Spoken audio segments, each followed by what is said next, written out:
Mônica Bergamo, jornalista da Folha de São Paulo com trânsito livre na Suprema Corte, afirma: reunião de Pedro Vaca, representante da OEA pela liberdade de expressão com parlamentares da oposição, está causando certo desconforto nos magistrados que temem que o relatório final da Corte Interamericana pelos Direitos Humanos favoreça politicamente o ex-presidente Jair Bolsonaro. A declaração de Pedro Vaca de que ouviu relatos realmente impressionantes sobre os abusos do STF, ainda segundo Mônica Bergamo, deixou os magistrados desconfiados do cunho ideológico que Pedro Vaca dará ao parecer da OEA. Olha só, para reverberar aqui conosco esse e todos os outros temas do nosso Jornal da Oeste, nós temos, claro, os nossos comentaristas, começando pelas damas, viu? Estreando aqui conosco no nosso Jornal da Oeste, Guta Pini. Guta, boa tarde, seja bem-vinda ao Jornal da Oeste. Boa tarde, Geisiane, boa tarde para a audiência do Jornal da Oeste. Para mim, uma alegria estar aqui com vocês, com o José Serrão. Já nos encontramos outras vezes, né, Serrão? Obrigada aí pela oportunidade. E ele, o nosso mestre, Jorge Serrão, aqui conosco hoje, nosso Jornal da Oeste. Boa tarde, Serrão.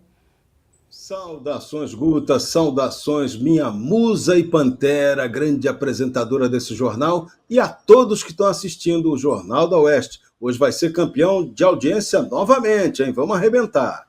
Lá.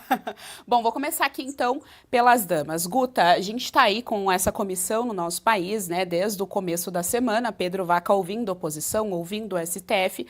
Hoje de manhã teve uma reunião com a sociedade civil e a Mônica Bergamo, que é uma jornalista bem conceituada aí na imprensa, tem bastante passabilidade, digamos assim, entre os poderes ali para ouvir informações, traz o relato de que o relatório poderia estar causando um desconforto nos magistrados do STF, a depender ali do que eles vão concluir nesse relatório. Olha, Geise, o mínimo que os ministros do Supremo deveriam estar sentindo é um desconforto.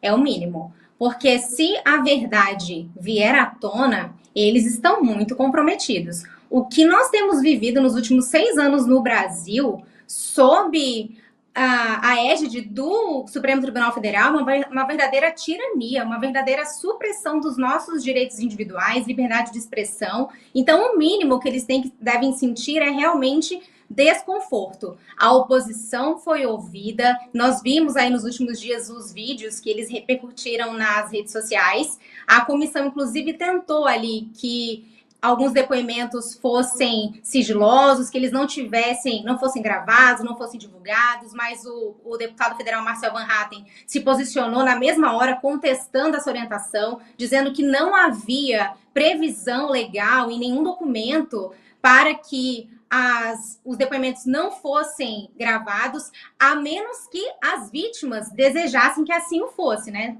Inclusive, tivemos aí algumas pessoas que foram ouvidas e preferiram manter esse depoimento em sigilo até para se protegerem. Mas isso aí foi uma opção das pessoas que foram ouvidas e não uma determinação, então, da comissão, graças também aí à atuação desses parlamentares que têm buscado trazer luz para esse tema. Então, o mínimo que eles devem sentir é mesmo um desconforto.